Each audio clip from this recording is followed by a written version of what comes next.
Hello, welcome to our second to last week of HST 3103, America in Crisis 1929 to 1945, added on at the end America in Crisis 2020 also. Sorry, history joke. Anyway, today we're going to be talking about race and ethnicity during World War II. And we're going to explore the ways that race and ethnicity were being reconstructed during World War II, especially in regards to whiteness and Jewishness in America. We'll look at the conflicted experiences of African Americans during World War II in regards to fighting for freedom abroad while experiencing racism at home. And we'll look at the intersection of cultural expression, discrimination, and war within the Latinx community with what is known as the Zoot Suit riots of 1943 in Los Angeles. Now, there's obviously a significant need for national unity during wartime, especially the government promoting national unity to get everyone behind the war effort. But that contrasts with the significant ethnic and racial and religious divisions that existed in the United States and the lived experiences of minority groups of persistent racism and discrimination. So how does a country, and especially the government, go about constructing the idea of the American melting pot during war times? On the other hand, some groups use the war as an opportunity for pursuing an agenda of equality. The reading gives you a lot of good examples of certain groups combating anti-Semitism. The Black World War II experiences are also part of the foundations for the civil rights movement that comes in later decades. So there's a tension between support for these movements as in line with the American way, right, promoting equality and reducing discrimination as part of sort of what it means to be a part of America, versus the perception of some of these groups being troublemakers and disrupting unity during the war. So there is some tension there that the reading talks about quite a bit, and we'll get to some with the primary source materials. So the reading this week was Wendy Wall, Chapter 5, The House I Live In, from her book Inventing the American Way, The Politics of Consensus from the New Deal to the Civil Rights Movement. And she talks a lot about part of the government and media discourse in America during World War II was about the strength of our diversity and our pluralism. She goes into it in quite a bit of detail, but I'll cover a few points so that we can draw on her points to look at some of the in-class materials this week for the discussion. So I think today when we think about how race and ethnicity breaks down in America, primarily in terms of white, Black, Latinx, Asian, Native American, these categories of identification that are important to us now in 2020.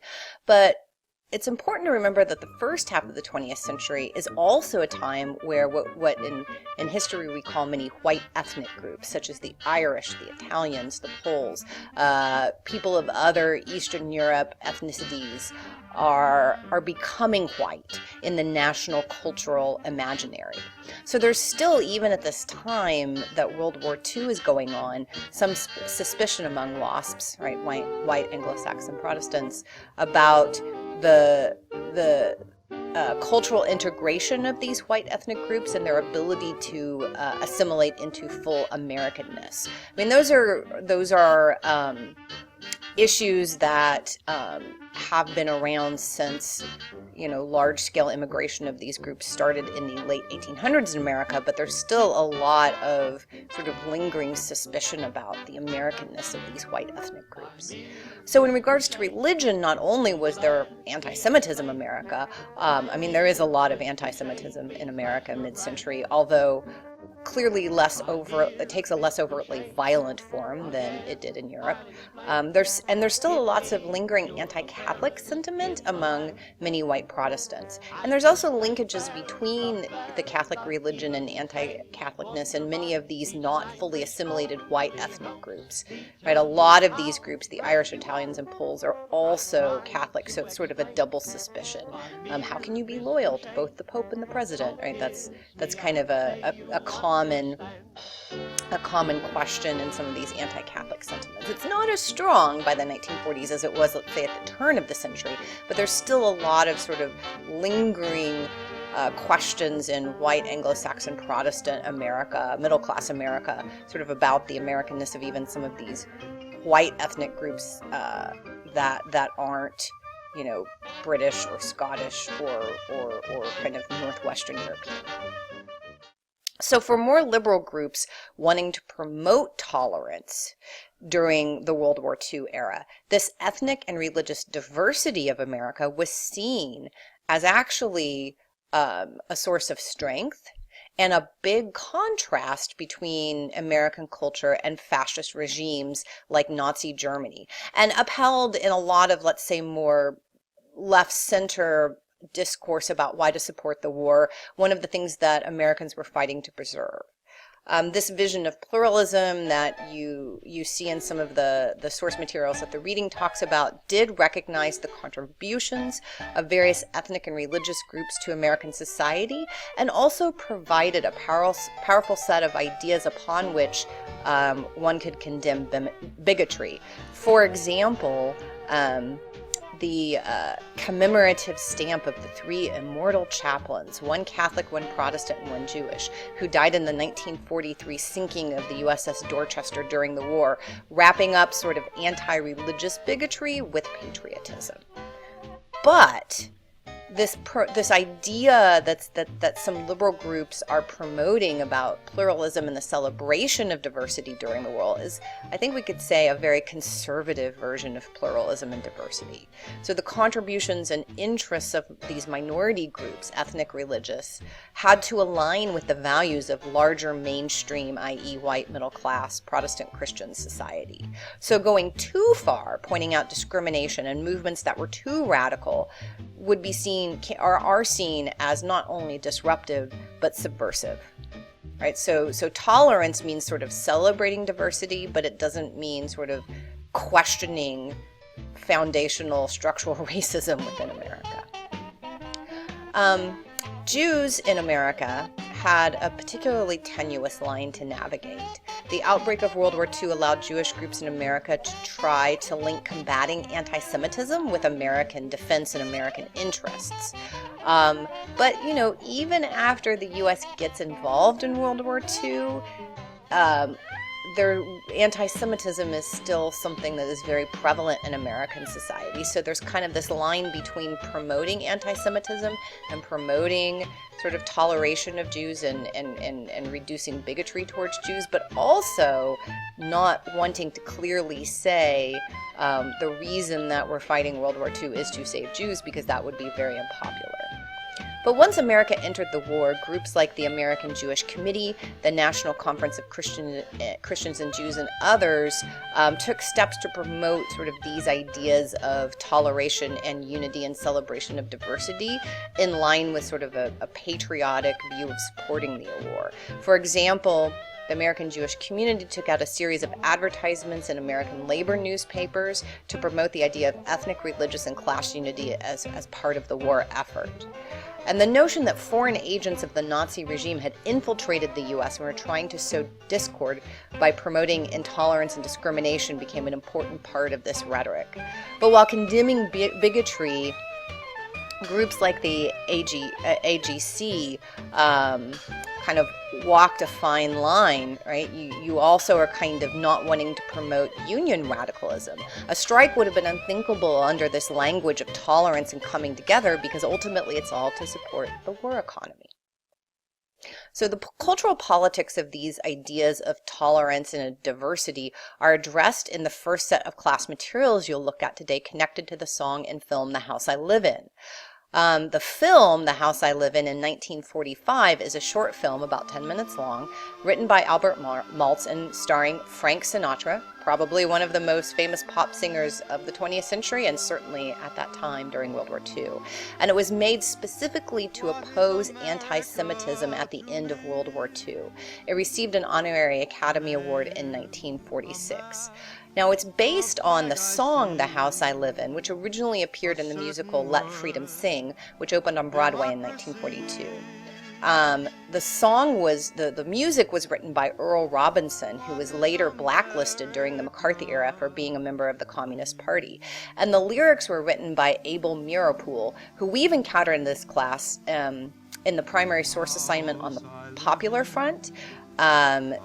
which was sort of this group of cultural producers who are also left-wing radicals and communists. Meeropol is also known for writing such songs as Somewhere Over the Rainbow from The Wizard of Oz and Strange Fruit, a song about lynching popularized by Billie Holiday.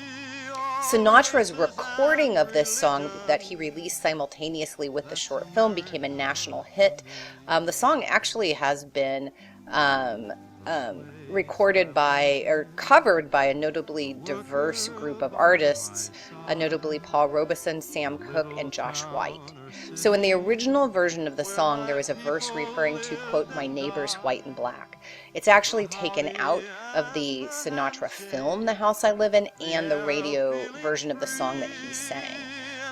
Sinatra, Robinson, and Meeropol, so all protested this, but the film producers thought that including African Americans very explicitly in this message of toleration would be too controversial to include. So think about when you watch the short movie, The House I Live In, and listen to the song. Think about how Americanness is being constructed in the film, who can be a part of America and American culture in terms of race, ethnicity, and religion, and how is toleration being promoted, and what is being left out or made invisible by this film, and why specifically is this a story about children?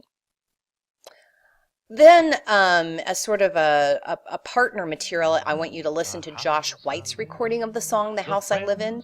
We've encountered Josh White also before in this class. He was also with Abel Meeropol, part of the National Front. He's an African American artist who used folk music steeped in African American musical traditions to promote anti-racist and radical politics. And even with the same lyrics, it's really interesting what a different impact the song makes. So think about what is different about Josh White's rendition as opposed to Sinatra's? How's it giving us a different message about the cultural politics of toleration and who is included and who isn't? So you also then have a set of in-class resources about the African American experience during World War II. So out of the 16 million American soldiers who fought during World War II, about 1.2 million of them were African American. In 1941, before the U.S. entered the war, before Pearl Harbor, though, fewer than 4,000 African Americans were serving the armed forces, and only 12 were officers. So in 2010, I should say today, but data is about 10 years old, almost 20% of active duty military in the U.S. are African American. So remember, though, in World War I, African Americans are serving in segregated units. The U.S. military isn't desegregated until 1948. When the U.S. enters World War II, black troops initially are barred from frontline combat. Initially, they're assigned to service duties, cleaning officers' rooms, orderlies, janitors, etc. But as casualties mount, as the U.S. involvement increases, the U.S. military finally agreed to send African American troops into combat out of necessity. Of course, one of the most notable units of African Americans from World War II is the Tuskegee Airmen, unfortunately notable because of the horrific medical experiments performed on them. So one of the big conflicts for many African Americans once the U.S. enters World War II is the question of whether to serve or not to serve. I mean, think about the hypocrisy of service given anti-Nazi rhetoric about the U.S. Even as the U.S. proclaimed itself the world's greatest democracy, it was fighting the racism of Hitler's Germany with an army that remained racially segregated through the end of the war. And African Americans lived in a country that claimed to be fighting for freedom and democracy abroad while denying equality and justice to its own black citizens. As Roy Wilkins, the editor of the NAACP magazine The Crisis, wrote at the time, quote, "Who wants to fight for the kind of democracy embodied in the curses, the hair-trigger pistols, and the clubs of the Negro-hating hoodlums in the uniforms of the military police?" Remember, Jim Crow remained the law of the land at home and in the service. Black military policemen stationed in the South could not enter restaurants where their German prisoners of war were allowed to eat. One African-American private wrote that he was required, quote, to observe a sign in the latrine actually segregating a section of the latrine for Negro soldiers, the other being used by the German prisoners and the white soldiers. He recalled, quote, it made me feel here, the tyrant is actually placed over the liberator. Racial discrimination extended to veterans' benefits after the war was over as well. Black soldiers were often denied full access to programs like the GI Bill, which was designed to reward military service and assist veterans with housing, education, and employment. And this actually connects very directly to the history of redlining we talked about in a previous class. So while the war effort on the surface did attempt to unite all Americans, racism and discrimination obviously persisted and even intensified in two cases. Under the broader topic of African Americans in World War II, you have two items in your in-class materials related to what are called the Beaumont race riots, where, although more like violence against African Americans in Beaumont, we have a tendency to still call things race riots, which sort of spreads the blame equally among the perpetrators and the victims, and in this case the victims were African Americans. So thousands of African Americans had moved to Beaumont, Texas during the war years to work in the shipyards there and other defense-related industries.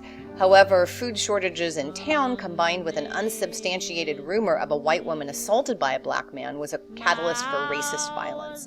And you'll learn more about this incident in the materials that you have for class. There's a mini documentary that's about 4 minutes long, and then there's Langston Hughes's famous 1943 poem Beaumont to Detroit, and he references the Beaumont racial violence in the title of this poem, which was included violent attacks by a mob of 4,000 whites against African American workers in June of 1943. So watch the very short documentary, read Langston Hughes', I think, very impactful poem.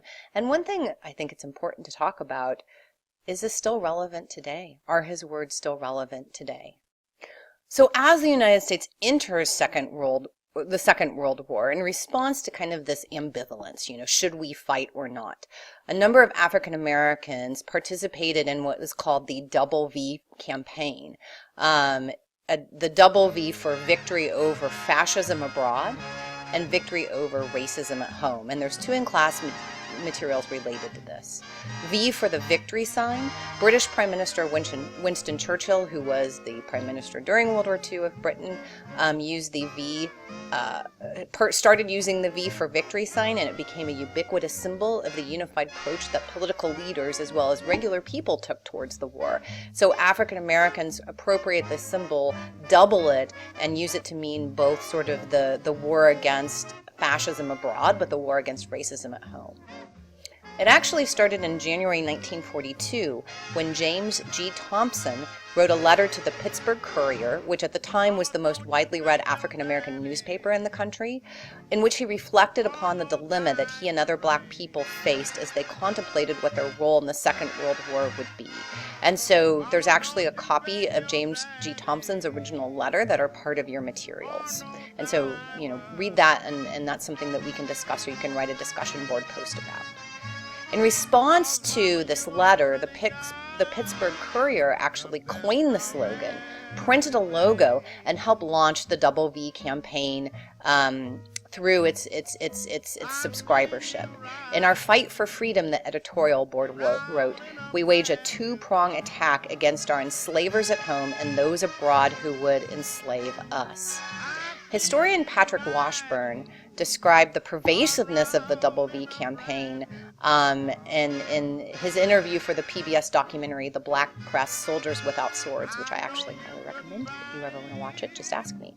So he said, it caught on to the extent that 2,000 black people signed up for this thing by the summer of 1942, each of them paying the Pittsburgh Courier a nickel to belong to Double V clubs. And you had women walking around with double Vs on their dresses. You had a new hairstyle called the doubler, where black women would walk around in a weave, two Vs in their hair. You had Double V V baseball games, double V flag waving ceremonies, double V gardens. I mean, it's just double V this, double V this, double V this. And the Pittsburgh Courier, which was looking for circulation, played this to the hilt. 1/7 of that newspaper, of their available space, was the double V, and they played it to the hilt. So the Double V campaign really created this cultural phenomena within the African American community, and it didn't really create immediately any real legal or policy changes during the war, but it both showed the organizing power of African American institutions such as the Black press, and became an inspirational moment that helped sort of be foundational for the later civil rights campaign in the 1950s and 1960s. Another source to read in connection to African American soldiers' experiences and the Double V campaign is excerpts from an oral history interview with Felix Goodman, which the link to that is also in Google Classroom. And he's an African American World War II vet discussing his experiences in the U.S. military, in the U.S. Midwest, in the U.S. South, and in Europe in regards to discrimination and tolerance. And there's some tension in his personal account, I think, with sort of the message of the Double V campaign. So one thing we can talk about in discussion or on the discussion board is how do Felix Goodman's own experiences connect to the questions of to serve or not to serve, and kind of the idea of Americanness and whether African Americans were a part of that or not. The first primary source assignment, there's actually two options for a primary source assignment this week. You can do both if you want. But the first primary source assignment for this week is the U.S. government's perspective on this issue. How do we effectively recruit African Americans into the military? And the first primary source assignment for this week is about a 1944 documentary created by the U.S. Army during World War II called The Negro Soldier. The film was actually made by well-known Hollywood director Frank Capra. Right, you might know him for movies such as Mr. Smith Goes to Washington. The Army used this film as propaganda to convince African Americans to enlist in the Army and fight the war. Capra actually started working on the film with a group of researchers in 1943, trying to figure out how to cinematically depict African Americans. Some of the researchers' advice was some obvious stuff like avoid stereotypes of Negroes, such as their affinity for watermelons, right? Like, don't be racist, right? That's good advice. But their researchers' advice was also avoid strong images of racial identity. Quote, play down colored soldiers more Negroid in appearance, end quote. And omit, quote, Lincoln emancipation or any race leaders or friends of the Negro, end quote. So again, there's that tension in terms of tolerance and acceptance of diversity. You know, like let's stamp out extreme bigotry, right? But also sort of playing up on things that would emphasize sort of Americanness and similarity with broader culture and not make particular individuals stand out to white society. Capra eventually hires Carlton Moss to write the movie. Moss is an African-American screenwriter and documentary film director who worked for the Federal Theater Project, the sort of New Deal arts theater project during the Great Depression. Initially, the film was intended only for African-American troops or for recruiting African-American troops. However, Capra and Moss wanted it to be distributed more widely to the military and even a civil audience. But there's kind of some uncertainty how a white audience would receive it. Eventually, recruitment centers all over the United States required all of their troops, white and black, to watch the film. And eventually, the film was actually shown commercially all over the United States in movie theaters. The film received great reviews and high praise from critics, but especially white audiences were more mixed. So the primary source assignment asks you to watch the film and analyze it. And so what we've been talking about today in terms of the Double V campaign and sort of the U.S. government's perspective of how we recruit black soldiers, that background will play into your ability to analyze that source. So our final set of materials relate to what are known as the Zoot Suit riots of 1943. So you have a couple materials for our in-class discussion and discussion board related to the Zoot Suit riots, but I've also added a second primary source assignment option for this week. And again, here's the word riot. You know, what we've sort of colloquially remembered something as, but it really was violence from by whites against Latino youth. So Los Angeles had a large and diverse Mexican-American community at the time of World War II that obviously dated back before California even becoming a part of the U.S., right? So by the early 20th century, Los Angeles was actually the second largest city in the world of people who were of Mexican descent, second only to Mexico City. But despite the significant presence of Mexican Americans in the booming city of LA, and the LA economy is really booming because of the war at this time, Mexican American communities in LA remain marginalized politically and economically. The home front mobilization of the war economy in the 1940s created a booming defense industry in the region. And while this presented new opportunities to Los Angelinos, class and ethnic differences continued to contribute to growing hostility by the white community towards non-white groups like Latinos. Additionally, the popularity of jazz dance clubs and the zoot suit style of clothing associated with both Black and Latino youth culture helped sensationalize tensions that have been growing since the 1930s in LA. You're going to have to watch the short video and read the primary source associated with this. So there's a short documentary about the Zoot Suit riots, as well as a Smithsonian Magazine article about the origins of the Zoot Suit, if you actually want to know what a Zoot Suit is. So there's also this subculture within Latino youth culture in LA that's developing in the 1930s and the 1940s, and members of this culture were called pachucos, or pachuca if you were a woman. Many sported these sort of baggy zoot suits, a bold style that includes high-waisted, loose-fitting trousers, long white-shouldered coat, often paired with a wide-rimmed felt hat. The style actually originates with African-American youth on the East Coast, but spread west by the late 1930s and was adopted by Latino youth and other minority youth in Los Angeles. And as I said, you can read more about that history in the Smithsonian Magazine article. So amidst reports of alleged gang violence by Latino youth, most prominently the Sleepy Lagoon incident, which the documentary talks about more, but basically it's a murder of a Latino youth by supposedly members of a rival gang, and it received a lot of sensationalized LA press attention. The press calls for a campaign, given all of this reporting on purported gang violence and zoot suit, pachuco culture and the dangers of this culture. The LA mainstream press kind of calls for a campaign against these zoot suit menace. So in the summer of 1943, mobs of white sailors, white soldiers, white police officers, and white civilians started patrolling, quote, patrolling downtown Los Angeles, many wielding bats and crowbars, searching for anyone wearing the conspicuous zoot suit, which in their eyes was a marker of being a member of a gang and being involved in gang violence.